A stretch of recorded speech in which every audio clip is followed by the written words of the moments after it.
Full disclosure, Slay the Princess is a dark, emotional dive into the subconscious, tackling heavy themes like death, suicide, rebirth, fear, abandonment, existentialism, and many different depictions of war, decapitation, gore, and more. It's a game that doesn't hold back, and for those going through difficult times, some of these topics may hit a bit too hard, while others may find comfort in it. Still, viewer discretion is highly advised. Slay the Princess is a game that I've constantly put off replaying for a while, not because it wasn't worth it, because believe me, it's one of the most interesting narrative experiences that you'll play, packed with what feels like an endless number of branching paths and outcomes. For those looking to experience every possible ending and twist, you're easily looking at around 25 hours of content. It's a commitment, but one that rewards your curiosity at every turn. At its core, the game follows a narrated hero and a mysterious princess locked away in a cabin on a hill. He has been sent here to kill her, guided by a narrator that insists that this act is necessary to save not just himself, but the entire world. The hero is then pushed down a path filled with doubt,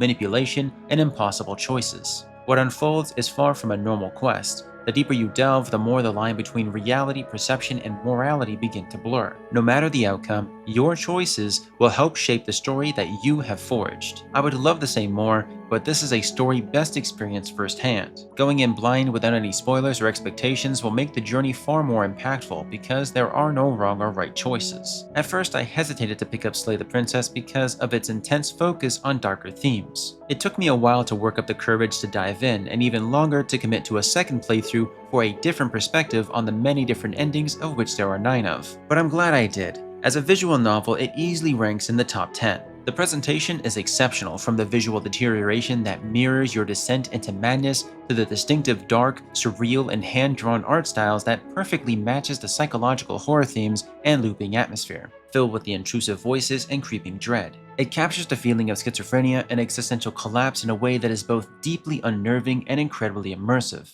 This doesn't end until you let me out, and a lot can happen before then.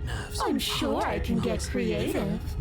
The pounding heartbeat in your ears, the paranoid murmurs creeping in from the corners of your mind, the constant push and pull between your instincts, the voices, and the narrator, it all creates a deeply uncomfortable sense of moral conflict. Every action feels like a question with no right answer. Do you trust the voices guiding you? Do you trust yourself? Or do you shut them all out entirely and wait for the end? There aren't many games that capture this specific type of internal struggle with a player so effectively. It's brutal being devoured by beasts as you slowly decay through its stomach acid, being relentlessly torn apart, or helplessly watching as the princess herself stabs you again and again, despite trying so hard to save her. You want to help her and find some way to break this cycle, but how do you mend something so completely shattered? You're forced to choose, and beneath it all is that lingering fear. If you break free, will you just end up alone, forgetting everything that has ever happened or ever will happen? Will any of this be the right choice, or is it all just vanity? Slay the Princess is a masterpiece of writing, voice acting, and immersive gameplay built entirely on tension, dread, and the impossible decisions.